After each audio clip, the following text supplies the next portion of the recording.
नमस्कार दोस्तों, मैं हूं अजीत राजपूत। आपका मेरे नए चैनल हॉरर स्टोरी पर तहे दिल से स्वागत है।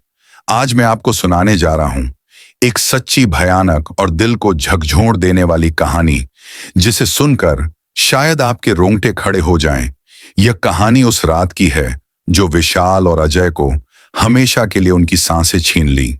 उत्तराखंड की पहाड़ियों में बसा एक छोटा सा कस्बा देवपुर। यहाँ की रातें कुछ अलग होती थीं। कभी कभी घना कोहरा, कभी सन्नाटा और कभी वो रहस्यमयी ट्रक जो आधी रात को बिना ड्राइवर के दिखता था। विशाल एक पेशेवर ट्रक ड्राइवर था। ऊंचे नीचे पहाड़ी रास्तों पर चलना उसका रोज का काम था। लेकिन उस दिन कुछ अलग था। अजय, उसका पुराना साथी, ट्रक में बैठा ऊँघ रहा था। रात के करीब 11 बज रहे थे।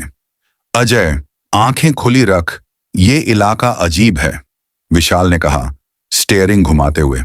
हाँ भाई, लेकिन तूने खुद ही कहा था कि रात में कम ट्रैफिक रहता है, जल्दी पहुंचेंगे, अजय ने जम्हाई लेते हुए कहा। सड़क वीरान थी, चारों तरफ पेड़ों की कतारें और बीच में अकेला ट्रक बढ़ता जा रहा था। अचानक सामने एक औरत खड़ी दिखी, सफेद साड़ी, बिखरे बाल। भाई, ब्रेक मार, अजय चिल्लाया। विशाल ने जोर से ब्रेक मारी। ट्रक थम गया, लेकिन औरत गायब हो चुकी थी। कहां गई? विशाल हांफते हुए बोला। मैंने खुद देखा भाई, वो यहीं थी। अजय की आवाज कांप रही थी। दोनों ट्रक से उतरे, टॉर्च निकाली, लेकिन न कोई औरत, न कोई आवाज। दूर दूर तक सन्नाटा। ट्रक के पास ही एक पत्थर पर कुछ लिखा दिखा, जो इस सड़क से दूसरी बार गुजरेगा वो लौट कर नहीं आएगा। क्या ये किसी बच्चे की शरारत है? विशाल ने नजरें सिकोड़ते हुए कहा। या किसी भूत की चेतावनी? अजय धीरे से बोला। उसी वक्त एक बूढ़ा आदमी पेड़ों से निकलता दिखा, झुकी कमर, सफेद दाढ़ी। इस रास्ते से आगे मत जाओ बेटा, उसने कांपती आवाज में कहा। क्यों बाबा? विशाल ने पूछा।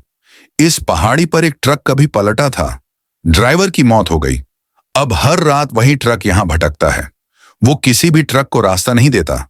जो टकरा गया वो खत्म। विशाल और अजय ने एक दूसरे को देखा। कहानी अजीब थी, लेकिन ट्रक चलाना उनकी मजबूरी थी। रास्ते में एक जगह ट्रक धीमा हुआ। दूर एक पुरानी हवेली दिखी, टूटी खिड़कियां, जंग लगे गेट और अंदर से आती हल्की नीली रोशनी। ये जगह पहले कभी नहीं देखी, विशाल ने बुदबुदाया। भाई रुक ना, चल के देख लें, अजय ने उत्सुकता से कहा। वो दोनों ट्रक साइड में लगाकर हवेली की तरफ बढ़े। गेट खुला था, अंदर घास उगी थी। पुराने झूमर अब भी लटक रहे थे। दीवारों पर अजीब सी आकृतियां बनी थीं। एक कमरा अंदर से खुला था। अंदर एक आईना और उस पर लाल रंग से लिखा था, मैं अब भी यहां हूं। अचानक आईने में एक आकृति उभरी, सफेद साड़ी वाली वही औरत। वे दोनों चिल्लाकर पीछे हटे और दौड़ते हुए ट्रक की ओर भागे। तूने भी देखा? हाँ, मैं पक्का कुछ देख चुका हूं। वो दोनों ट्रक में बैठे, जल्दी जल्दी दरवाजा बंद किया, लेकिन ट्रक के अंदर हल्की सी गंध थी, जैसे किसी ने अभी अभी अगरबत्ती जलाई हो। हम तो अकेले थे ना ट्रक में? अजय ने धीमी आवाज में पूछा। हाँ, विशाल ने धीरे से उत्तर दिया। फिर अचानक रियर व्यू मिरर में कुछ दिखा, एक चेहरा, वही औरत। विशाल ने मिरर तोड़ दिया। अब क्या करें? अजय डर से कांप रहा था। चलो जल्दी इस इलाके से निकलते हैं। जैसे जैसे वो पहाड़ी रास्ता चढ़ रहे थे, ट्रक में अजीब अजीब आवाजें आने लगीं। दरवाजा खुद ब खुद खुलना, रेडियो में उल्टी आवाजें बजना और ट्रक का अपने आप रुक जाना। ये रास्ता छोड़ना होगा, विशाल ने कहा। अजय ने मोबाइल निकाला, लेकिन नेटवर्क गायब था। फंस गए हैं। अचानक ट्रक बंद हो गया। टॉर्च जलाकर बाहर निकले, तभी पीछे से आवाज आई, मदद करो। पीछे देखा, कोई नहीं, पर ट्रक के नीचे से खून बह रहा था। विशाल ने इंजन दोबारा स्टार्ट करने की कोशिश की, लेकिन ट्रक हिल भी नहीं रहा था। अजय नीचे झुका तो देखा, नीचे किसी चीज से ट्रक की टायर फंसी हुई थी। कोई जालीदार लकड़ी की रचना, जैसे जानबूझकर बनाई गई हो। ये किसी का जाल है भाई। उसकी सांसें तेज हो गईं। किसका? और हम यहां क्यों फंसे हैं? विशाल ने चारों ओर देखा। अंधेरा, कोहरा और दूर से आती एक अजीब घंटियों की आवाज। कुछ ही दूर पर एक छोटी सी पहाड़ी दिखी। उस पर एक पुराना मंदिर था। वहां से हल्की रोशनी और शंख घंटों की आवाजें आ रही थीं। चल, शायद कोई मदद मिल जाए, विशाल ने कहा। वे दोनों मंदिर की तरफ बढ़े। मंदिर पूरी तरह वीरान था, लेकिन अंदर बैठा था एक अजीब सा साधु, आंखें लाल, चेहरा झुर्रियों से भरा। तुम दोनों उस रास्ते से क्यों आए? हम ट्रक ड्राइवर हैं, कोई और रास्ता नहीं था, विशाल बोला। साधु ने सिर हिलाया, फिर बोला, उस जंगल में छलावा है। वो ट्रक और इंसानों की शक्ल में आता है। एक बार जिसके पास आ जाए, उसका शरीर उसका पिंजरा बन जाता है। तो हम क्या करें?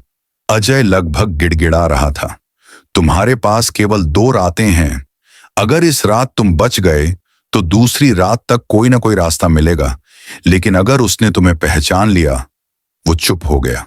दोनों मंदिर से लौटे तो देखा ट्रक अपनी जगह से हट चुका था और सड़क के किनारे उल्टा पड़ा था, जैसे किसी ने उसे धक्का दिया हो।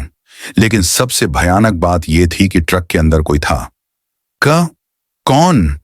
विशाल ने दरवाजा खोला। वहां एक ट्रक ड्राइवर की लाश थी, बिल्कुल विशाल जैसे कपड़ों में।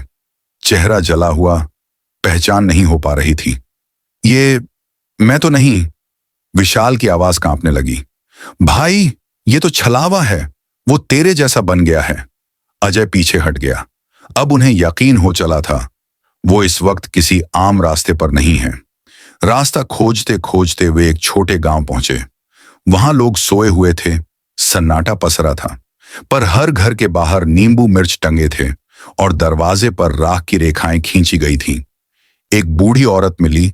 उसने बताया, इस इलाके में रात को कोई बाहर नहीं रहता। एक ट्रक हर अमावस्या की रात को आता है और जो उसे देख लेता है उसकी आत्मा उसका हिस्सा बन जाती है। तुम दोनों बचे हो, लेकिन ज्यादा देर नहीं। रात के 2 बज चुके थे। गांव पार करने के बाद वे एक पुल पर पहुंचे। तभी दूर से एक ट्रक आता दिखा। बेहद पुराना, टूटी हेडलाइट और रेडियो से आती भजन की उल्टी आवाज। ट्रक की नंबर प्लेट धुंधली थी, लेकिन उस पर लिखा था MR 6666। विशाल ने ट्रक रोका। वो ट्रक धीरे धीरे पास आया और अचानक एकदम सामने रुक गया। ट्रक के अंदर कोई नहीं था। भाई, ये वही है, अजय कांपने लगा। लेकिन विशाल ने हिम्मत कर ट्रक के पास जाकर अंदर झांका और जो देखा वो भुला नहीं सका। अंदर एक आदमी की लाश लटक रही थी और चेहरा था अजय का। तू? विशाल पीछे हट गया। अजय हड़बड़ाया, क्या हुआ भाई? विशाल ने कुछ नहीं कहा। वो समझ चुका था छलावा उन्हें तोड़ रहा है। रात बीत चुकी थी, या शायद नहीं। सुबह की हल्की रोशनी फैली, चिड़ियों की आवाज आई। विशाल और अजय को लगा कि शायद अब वे इस भयानक दौर से बाहर आ गए हैं। शायद अब सब ठीक हो गया। अजय ने गहरी सांस ली। वे एक छोटे से ढाबे पर रुके, चाय का ऑर्डर दिया। वहां एक अधेड़ उम्र का आदमी चाय बना रहा था और मंद मंद मुस्कुरा रहा था। कहां से आ रहे हो? देवपुर की पहाड़ियों से। रात में फंस गए थे, विशाल ने जवाब दिया। आदमी ने मुस्कान रोकी और धीरे से बोला, कौन सी तारीख है आज? विशाल बोला, अगस्त। नहीं बेटा, आज 3 अगस्त नहीं, आज अमावस्या है और ये दिन हर साल नहीं आता। उसकी आंखें सफेद हो गईं। आसपास के सारे लोग गायब हो गए और ढाबे की दीवारों पर खून के हाथों के निशान उभर आए। चाय का गिलास विशाल के हाथ से गिरा। वे दोनों भागकर ट्रक में वापस आए और देखा कि सूरज फिर गायब हो गया था। वो सुबह झूठी थी। अब ट्रक चल ही नहीं रहा था। दोनों जंगल की ओर पैदल चलने लगे। एक घाटी में उतरे जो धुंधली थी और हर पेड़ से सफेद कपड़े में लिपटी आकृतियां झूल रही थीं। ये आत्माएं हैं, अजय ने कांपते हुए कहा। घाटी में जैसे हवा भी रो रही थी। हर आत्मा के पास एक लकड़ी का पट्टा लटक रहा था जिन पर नाम लिखे थे। रामकिशन ट्रक ड्राइवर, मृत्यु 1999। हबीब ट्रक क्लीनर, मृत्यु 2007। विशाल शर्मा, मृत्यु 2025। रुक, ये तो तेरा नाम है, अजय चीख पड़ा। ये कैसे हो सकता है? विशाल ने जल्दी से पट्टा तोड़ दिया। सभी आत्माओं ने एक साथ गर्दन घुमाकर उन्हें देखा। घाटी में चीखों की गूंज गूंजने लगी। भागते हुए वे घाटी से निकले। विशाल तेज भाग रहा था, लेकिन अजय पीछे छूट गया। भाई रुको, जल्दी भाग अजय! अचानक अजय किसी चीज से उलझ गया और नीचे गिर पड़ा। विशाल ने पीछे मुड़कर देखा। अजय उठने की कोशिश कर रहा था, लेकिन उसकी टांगों को सफेद कपड़े में लिपटी आकृति खींच रही थी। नहीं, मुझे छोड़ मत, अजय चिल्लाया। विशाल वापस दौड़ा, लेकिन वहां पहुंचते पहुंचते अजय गायब हो चुका था। विशाल ने आवाज लगाया, अजय, अजय। घाटी फिर से शांत हो गई। विशाल अब अकेला था। रात और गहराती जा रही थी। तभी एक आवाज आई, सवारी चाहिए। एक पुराना ट्रक खड़ा था और उसमें एक ड्राइवर बैठा था। बिखरे बाल, गहरी आंखें और बेहद शांत चेहरा। मैं बस पास वाले गांव तक जाना चाहता हूं, विशाल ने कहा। ड्राइवर ने ट्रक में बैठा लिया। ट्रक के अंदर बहुत पुरानी चीजें थीं, जैसे समय में पीछे चला गया हो। रेडियो पर पुराना गाना बज रहा था, कहीं दीप जले कहीं दिल। तुम कहां जा रहे थे? ड्राइवर ने पूछा। बस वापस जिंदगी की ओर, विशाल ने थक कर कहा। ड्राइवर ने अचानक ब्रेक मारी। फिर तुम गलत जगह आ गए हो। विशाल ने देखा, ट्रक अब उसी घाटी के बीचों बीच था और ड्राइवर की आंखें अब कोयले जैसी काली थीं। तू क्या है? मैं वो हूं जो इस रास्ते पर मरने वालों का हिसाब रखता हूं। विशाल जैसे तैसे ट्रक से कूदा और भागा। जंगल के रास्ते में भागते हुए वो बेहोश होकर गिर गया। जब आंख खुली तो सुबह हो चुकी थी। सच में एक छोटे झोपड़े में था। एक महिला ने उसे पानी दिया। तुम बहुत भाग्यशाली हो, तुम वो रात बच गए। पर अजय, मेरा साथी, वो नहीं बचा। महिला ने सिर झुका लिया, लेकिन तभी झोपड़े के बाहर कोई खड़ा था। विशाल, अजय, तू जिंदा है? हाँ भाई, मैं भी बच गया। दोनों गले लगे, पर महिला सहम गई। जिसे तुम अजय समझ रहे हो, वो नहीं है। विशाल ने पलट कर देखा। अजय की आंखें अब लाल थीं। तू कौन है? मैं वो हूं जो अब तेरा शरीर लेने आया हूं। विशाल ने जब अजय की आंखों में झांका तो उसे कुछ दिखा, एक जलती हुई ट्रक की झलक, एक लाश और एक राक्षसी मुस्कान। तू अजय नहीं है, विशाल ने जोर से कहा। हूं, लेकिन अब तेरे साथ हमेशा रहूंगा, उसने गहरी आवाज में कहा और उसका चेहरा बदलने लगा। काली आंखें, चीरती मुस्कान और पीठ से निकलते काले धुएं। विशाल भागा। महिला ने उसे दरवाजे से धक्का दिया और जल्दी से भभूति उसके माथे पर लगाई। अब ये तुझसे दूर रहेगा जब तक तू जंगल पार नहीं कर लेता। विशाल फिर अकेला निकल पड़ा, पहाड़ी रास्तों के बीच। तभी रात फिर से घिर आई और इस बार रास्ता न खत्म होने वाला लग रहा था। अचानक एक जुलूस दिखा। सैकड़ों लोग बिना आंखों के, जले हुए चेहरे और सिर झुकाए एक कतार में चल रहे थे। सभी के कपड़े ट्रक ड्राइवरों जैसे थे। ये आत्माएं हैं, विशाल फुसफुसाया। जुलूस में एक चेहरा चमका। वो खुद का था। उसके शरीर ने जैसे मान लिया हो कि वो अब इंसान नहीं रहा। तभी जुलूस में पीछे चल रहा एक लड़का रुक गया। तू चाहता है बचना तो उस गुफा में जा। विशाल उस दिशा में गया। वहां एक पुरानी गुफा थी। अंदर से हरे नीले धुएं की रोशनी आ रही थी। गुफा के बीचों बीच एक तांत्रिक बैठा था, आंखें बंद, शरीर पर राख और तावीज। तू बहुत देर से आया है, उसने बिना आंख खोले कहा। मैं बचना चाहता हूं। तो सुन, जो तुझसे चिपका है वो एक पुराना छलावा है। उसका नाम कॉपिन है। वो ट्रकों की आत्माओं को निगलता है। तू तभी बचेगा जब तू अपने अंदर के डर को खत्म करेगा। कैसे? उसे आमंत्रित कर। विशाल ने वही किया। गुफा के बीच खड़ा हुआ और जोर से चिल्लाया, कॉपिन, अगर हिम्मत है तो सामने आ। गुफा हिलने लगी। दीवारों पर से खून बहने लगा और बीच में एक काले धुएं से बना ट्रक प्रकट हुआ। ट्रक में अजय की शक्ल, विशाल की आवाज और सैकड़ों आत्माओं की चीखें गूंज रही थीं। अब मैं तुझे निगल लूंगा। विशाल ने तांत्रिक से दी हुई राख अपने ऊपर डाली और मंत्र दोहराए। ट्रक जलने लगा। भीतर से चीखें तेज हुईं। कॉपिन का शरीर बिखरने लगा। तेरा डर तुझे गुलाम बनाता था, अब तू आजाद है। तांत्रिक की आवाज आई। अचानक एक शांत रोशनी फैली। उसमें से अजय की आत्मा निकली, शांत, मुस्कुराती हुई। माफ कर भाई, मैं नहीं चाहता था कि तू ये सब देखे। तू अब सच में जा रहा है? हाँ, और तू अब आजाद है। लौट जा और जो जिंदा हैं उनके लिए जियो। अजय की आत्मा धीरे धीरे रोशनी में विलीन हो गई। विशाल अब पूरी तरह अकेला था, लेकिन उसके चेहरे पर पहले जैसी दहशत नहीं थी। अब वो समझ चुका था कि डर को स्वीकार करके ही उससे लड़ा जा सकता है। गुफा से बाहर आते ही वो फिर उसी सुनसान हाईवे पर था जहां ये सब शुरू हुआ था। सड़क वैसी ही वीरान थी, वही ठंडी हवा, वही दूर तक फैली रात।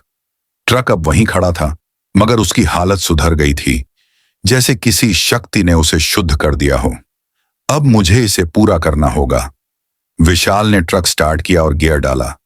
जब ट्रक फिर पहाड़ों के बीच चला तो विशाल को हर मोड़, हर दरख्त और हर झाड़ी में कोई अजीब चीज महसूस हो रही थी, जैसे वहां कुछ अब भी छिपा है।